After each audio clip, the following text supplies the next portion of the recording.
Hi friends, good evening. Welcome back to Mili vlogs. ತುಂಬ ದಿನ ಆದಮೇಲೆ ಮತ್ತೆ ವ್ಲಾಗ್ ಸ್ಟಾರ್ಟ್ ಮಾಡಿದ್ದೀನಿ. ಸೊ ಇವತ್ತು ನಾನು ನಿಮಗೆ ಒಂದು ಪೊಟೆಟೊ ರೆಸಿಪಿ ತೋರಿಸ್ತೀನಿ. Simple and easy potato recipe. So ಇವಾಗ ಕಿಚನ್ ಸ್ವಲ್ಪ ಮೆಸ್ ಆಗಿದೆ, ಕ್ಲೀನ್ ಮಾಡ್ಕೊಂಡು ರೆಸಿಪಿ ಸ್ಟಾರ್ಟ್ ಮಾಡಿ.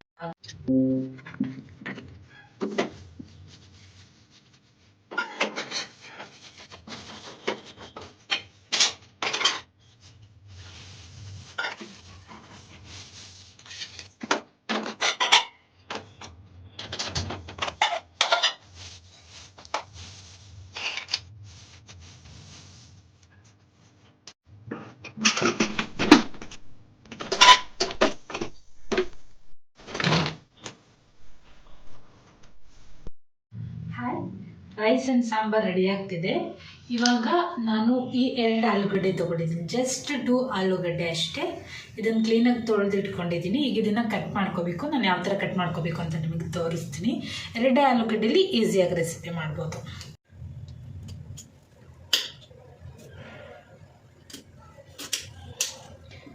ಇದು ಫ್ರೆಂಚ್ ಫ್ರೈಸ್ ಕಟ್ ಮಾಡ್ಕೊಳ್ತೀವಲ್ಲ, ಅದಕ್ಕಿಂತ ಸ್ವಲ್ಪ ದಪ್ಪಾಗಿರಬೇಕು, ದಪ್ಪದ ಕಟ್ ಮಾಡ್ಕೋಬೇಕು. ಇಷ್ಟು ಈ ಥರ ಇಷ್ಟೇ ಈ ಸೈಜಲ್ಲಿ. ನಿಮಗೆ ಯಾವ ಥರ ಬೇಕಾದ್ರೂ ಡಿಸೈನಲ್ಲಿ ಕಟ್ ಮಾಡ್ಕೋಬೋದು. ನಾನು ಈ ಥರ ಉದ್ದುದ್ದ ಕಟ್ ಮಾಡ್ಕೊತಾ ಇದ್ದೀನಿ. ಫ್ರೆಂಚ್ ಫ್ರೈಸ್ಗೆ ಏನು ಕಟ್ ಮಾಡ್ಕೋತೀರಾ ಅದಕ್ಕಿಂತ ಸ್ವಲ್ಪ ದಪ್ಪ ಉದ್ದ ಕಟ್ ಮಾಡ್ಕೊಂಡ್ರೆ ಸಾಕು, ಅಷ್ಟೇ.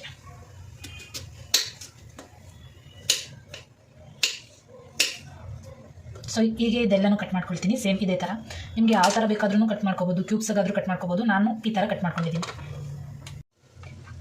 ಸೊ ಈ ಥರ ಎಲ್ಲನೂ 2 ಆಲೂಗಡ್ಡೆನೂ ಈ ಥರ ಕಟ್ ಮಾಡ್ಕೊಂಡಿದ್ದೀನಿ ನೋಡಿ. ಯಾವ ಥರ ಈ ಥರ 2 ಆಲೂಗಡ್ಡೆನೂ ಕಟ್ ಮಾಡ್ಕೊಂಡಿದ್ದೀನಿ. ಇವಾಗ ನೆಕ್ಸ್ಟು ಎಗ್ ರೆಸಿಪಿ ಮಾಡೋದು ತೋರಿಸ್ತೀನಿ ನೋಡಿ. ಇವಾಗ ಈ ಆಲೂಗಡ್ಡೆ ಕಟ್ ಮಾಡಿರೋ ಆಲೂಗಡ್ಡೆ ಇದೆಯಲ್ಲ, ಇದನ್ನ ಒಂದು 40% ಬೇಯಿಸ್ಕೋಬೇಕು. ಸೊ ನಾನೊಂದು ಪಾತ್ರೆ ಇಟ್ಕೊಂಡಿದ್ದೀನಿ. ಈ ಪಾತ್ರೆಗೆ ಈ ಆಲೂಗಡ್ಡೆ ಎಲ್ಲ ಹಾಕಿ, ಅದಕ್ಕೆ ಎಷ್ಟು ಬೇಕೋ ಅಷ್ಟು ನೀರು ಹಾಕಿ ಸ್ವಲ್ಪ ಒಂದು 40% ಅಷ್ಟೇ ಬೇಯಿಸ್ಕೋಬೇಕು ಇದನ್ನು. ಸೊ ಇದನ್ನ ಇವಾಗ 40% ಬೇಯಿಸ್ಕೋತೀವಿ. ಇದಕ್ಕೊಂದು ಸ್ವಲ್ಪ ಸಾಲ್ಟ್ ಹಾಕೋಬೇಕು, ಸ್ವಲ್ಪ. ಇದೀಗ ಒಂದು 5 ಮಿನಿಟ್ಸ್ ಅಷ್ಟು ಬಿಸಿ ಆಗಲಿ, ಸ್ವಲ್ಪ 5 ಮಿನಿಟ್ಸ್ ಆಗಲಿ, ಮತ್ತೆ ತೋರಿಸ್ತೀನಿ. ಈಗ ಅದು ಸ್ವಲ್ಪ 40% ಕುಕ್ ಆಗೋವರೆಗೂ ನಾನು ಇದಕ್ಕೆ ಏನೇನು ಬೇಕಂತ ತೋರಿಸ್ತೀನಿ. ಖಾರದ ಪುಡಿ, ಗರಂ ಮಸಾಲ, ಧನಿಯಾ ಪುಡಿ, ಬೆಳ್ಳುಳ್ಳಿ ಹಚ್ಚಿಟ್ಕೊಂಡಿರೋದು, ಕರಿಬೇವು, ಜೀರಿಗೆ, ಸ್ವಲ್ಪ ಚಾಟ್ ಮಸಾಲ ಮತ್ತು ಉಪ್ಪು. ಇಷ್ಟೇ ಇಂಗ್ರೀಡಿಯೆಂಟ್ಸ್ ಹಾಕೋದನ್ನು ಮಾಡೋದಕ್ಕೆ. ಅದು ಇವಾಗ ಒಂದು 40% ಬೆಂದಾದಮೇಲೆ ಇದೆಲ್ಲ ಹಾಕಿ ಮಾಡಬೇಕು. ನಾನು ತೋರಿಸ್ತೀನಿ ನಿಮಗೆ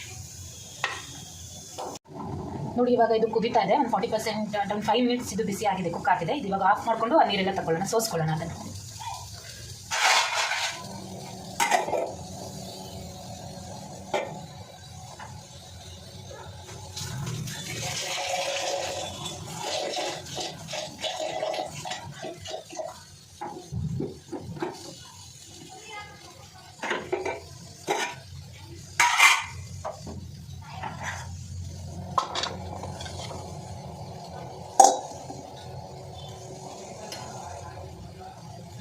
ಈಗ ಇದು ನೋಡಿ, ಈ ಥರ ಹಿಂಗೆ ಒಂದು 40% ಇದು ಇವಾಗ ಕುಕ್ ಆಗಿದೆ. ಇದು ಇದನ್ನ ಈಗ ಸ್ವಲ್ಪ ಆರಕ್ಕೆ ಬಿಡ್ತೀನಿ, ಬಿಸಿ ಆರೋದಕ್ಕೆ ಬಿಡ್ತೀನಿ.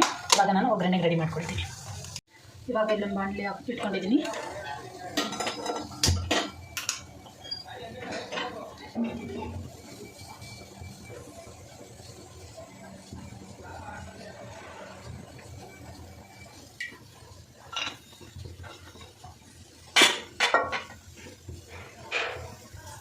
ಇವಾಗ ಎಣ್ಣೆ ಬಿಸಿ ಆಗ್ತಾ ಇದೆ. ಸಾಸಿವೆ ಹಾಕೊಂಡಿದ್ದೀನಿ, ಸ್ವಲ್ಪ ಸಾಸಿವೆ,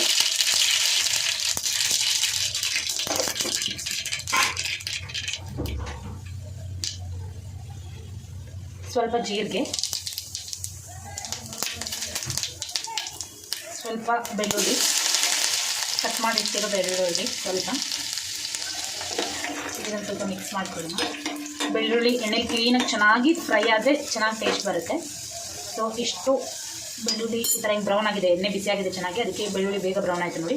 ಕರ್ಬೇವಿನ ಸೊಪ್ಪು ಹಾಕೋಣ. ಕರ್ಬೇವಿನ ಸೊಪ್ಪು ಹಾಕೊಂಡಾದ್ಮೇಲೆ ಇದಕ್ಕೆ ಸ್ವಲ್ಪ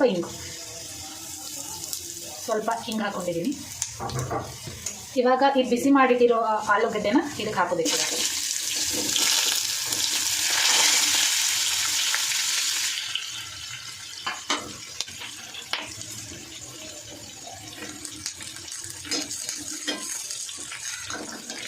ಇದನ್ನು ಚೆನ್ನಾಗಿ ಮಿಕ್ಸ್ ಮಾಡ್ಕೋಬೇಕು.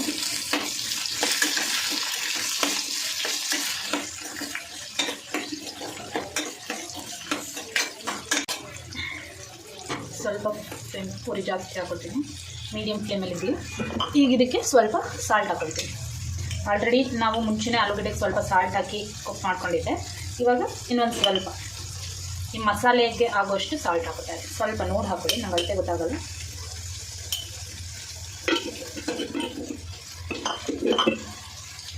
ಸೊ ಚೆನ್ನಾಗಿ ಮಿಕ್ಸ್ ಮಾಡ್ಕೋಬೇಕು ಈಗ ಸಾಲ್ಟ್ ಹಾಕಿದ್ಮೇಲೆ.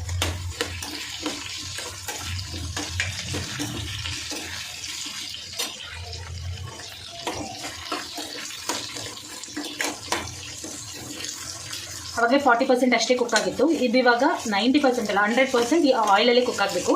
ಜಸ್ಟ್ ಇದು ಫುಲ್ ಕುಕ್ ಆದಮೇಲೆ ಆ ಮಸಾಲೆ ಐಟಮ್ಸ್ನ ಹಾಕ್ತೀನಿ ಅಷ್ಟೇ. ಆಯಿಲು ಸಾಲ್ಟಲ್ಲೇ ಇದು ಫುಲ್ಲು ಕುಕ್ ಆಗಬೇಕು. ಇದು ಸ್ವಲ್ಪ ಕುಕ್ ಆದಮೇಲೆ ಕಲರ್ ಚೇಂಜ್ ಆಗುತ್ತೆ ನೋಡಿ.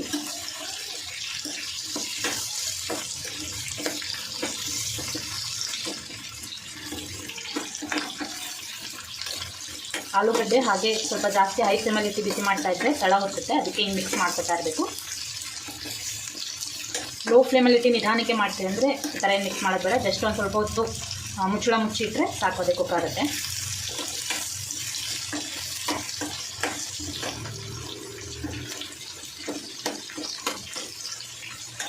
ಇದು ಆಲೂಗಡ್ಡೆ ಫುಲ್ ಕುಕ್ ಆಗದೇನೆ ನಾವು ಮಸಾಲೆ ಐಟಮ್ ಹಾಕಿದ್ರೆ ಆ ಮಸಾಲೆ ಎಲ್ಲ ಕುಕ್ ಆಗೋ ಟೈಮಲ್ಲೆಲ್ಲ ಫುಲ್ ಜಾಸ್ತಿ ಸೀದೋಗಿರೋ ಥರ ಆಗಿಬಿಡುತ್ತೆ. ಅದಕ್ಕೆ ಫುಲ್ ಕುಕ್ ಆದಮೇಲೆ ಲಾಸ್ಟಿಗೆ ಮಸಾಲೆ ಆ್ಯಡ್ ಮಾಡಬೇಕಷ್ಟೆ.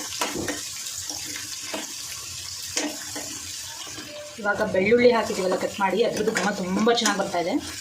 ಚೆನ್ನಾಗಿ ಘಮ ಬರ್ತಾಯಿದೆ ಬೆಳ್ಳುಳ್ಳಿದು. ಬೆಳ್ಳುಳ್ಳಿ ಇನ್ನೂ ಜಾಸ್ತಿ ಕಟ್ ಮಾಡಾಕೊಂಡ್ರೂ ಇನ್ನೂ ಚೆನ್ನಾಗಿರುತ್ತೆ.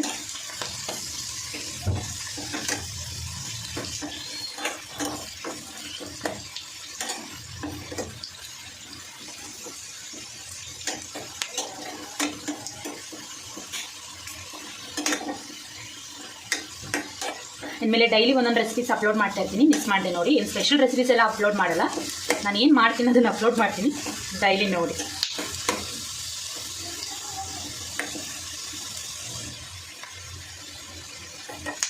ಇದು ಬಿಸಿ ಆಗಿದೆಯಾ ಅಂತ, ಫುಲ್ ಕುಕ್ ಆಗಿದೆಯಾ ಅಂತ ಹಿಂಗೆ ನೋಡೋದಂದರೆ ಈ ಸ್ಪೂನಲ್ಲಿ ಆಲೂಗಡ್ಡೆ ಹಿಂಗೆ ಮಾಡಿದ್ರೆ ನೋಡಿ ಈ ಥರ ಕಟ್ ಆಗುತ್ತೆ.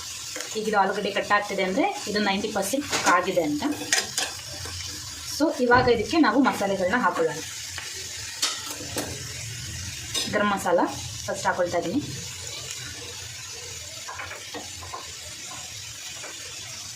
ಖಾರದ ಪುಡಿ, ಧನಿಯಾ ಪುಡಿ,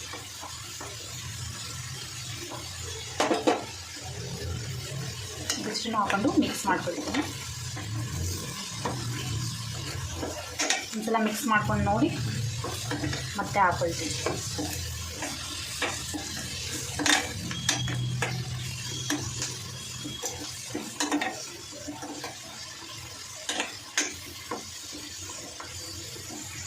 ಇವಾಗ ಫ್ಲೇಮ್ ಸ್ವಲ್ಪ ಕಡಿಮೆ ಮಾಡ್ಕೊಳ್ತೀನಿ. ಆಲ್ರೆಡಿ ಕುಕ್ ಆಗಿದೆಯಲ್ಲ, ಇದು ಸ್ವಲ್ಪ ಮಸಾಲೆ ಬಿಟ್ಟಿದೆ. ಈಗ ನೋಡ್ಕೊಂಡು ಮತ್ತೆ ಎಲ್ಲನೂ ಹಾಕೊಳ್ತಾ ಇದ್ದೀನಿ.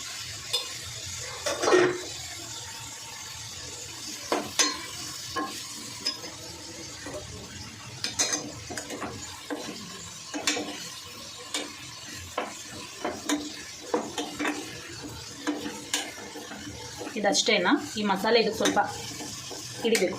ಆಲೂಗಡ್ಡೆ ಮಸಾಲೆ ಎಲ್ಲ ಕ್ಲೀನಾಗಿ ಬ್ಲೆಂಡ್ ಆಗಬೇಕು. ಇಲ್ಲಿವರೆಗೂ ಮಿಕ್ಸ್ ಮಾಡ್ಕೊಳ್ತೀನಿ. ಫ್ಲೇಮ್ ಕಡಿಮೆಲೇ ಇಟ್ಟಿರಿ. ಜಾಸ್ತಿ ಇಟ್ಟರೆ ಈಗ ಮಸಾಲೆ ಹಾಕಿದ್ದೀವಲ್ವ ಎಲ್ಲ ಸೀದೋಗ್ಬಿಡುತ್ತೆ. ಕಡಿಮೆ ಫ್ಲೇಮಲ್ಲಿ ಇರಬೇಕು. ಇವಾಗ ನಾನು ಒಂದು ಪೀಸ್ ತೊಗೊಂಡ್ಬಿಟ್ಟು ಟೇಸ್ಟ್ ನೋಡ್ತೀನಿ, ಸಾಲ್ಟ್ ಟೇಸ್ಟ್ ಮಾಡೋದಕ್ಕೆ.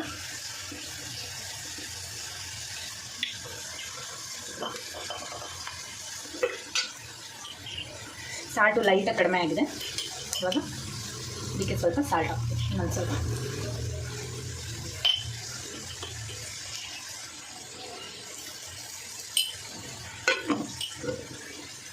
ಇವಾಗ ಇದನ್ನು ಮತ್ತೆ ಮಿಕ್ಸ್ ಮಾಡ್ಕೊಳ್ತೀನಿ.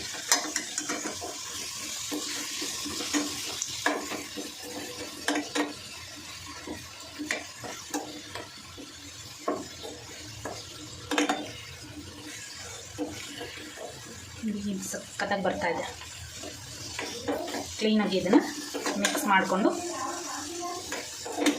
ಎತ್ತಿಡ್ಕೋಬೇಕಷ್ಟೇ ಇದನ್ನು. ಒಂದು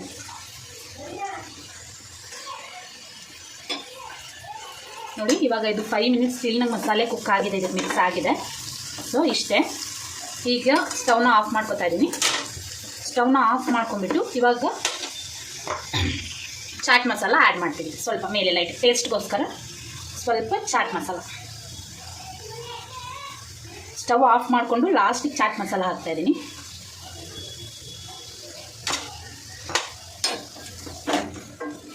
ಒಂದ್ಸಲ ಮಿಕ್ಸ್ ಮಾಡ್ಕೊಳ್ತೀನಿ.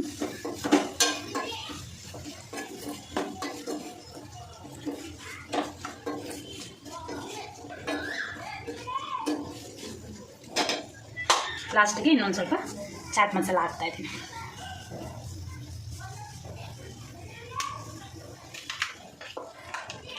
ಸೊ ಈಗ ಇದನ್ನು ಸರ್ವ್ ಮಾಡ್ಕೊಳ್ಳೋಣ.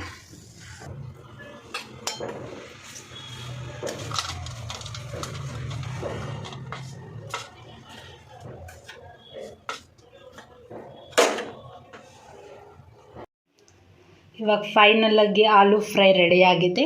ಸಿಂಪಲ್ಲಾಗಿ 3-4 ಇಂಗ್ರೀಡಿಯೆಂಟ್ಸ್ ಯೂಸ್ ಮಾಡ್ಕೊಂಡು ಮಾಡೋದು ರೆಸಿಪಿ ಇದು. ಈಸಿಯಾಗಿ ಜಸ್ಟ್ 5 ಮಿನಿಟ್ಸಲ್ಲಿ ಮಾಡ್ಕೊಬೋದು.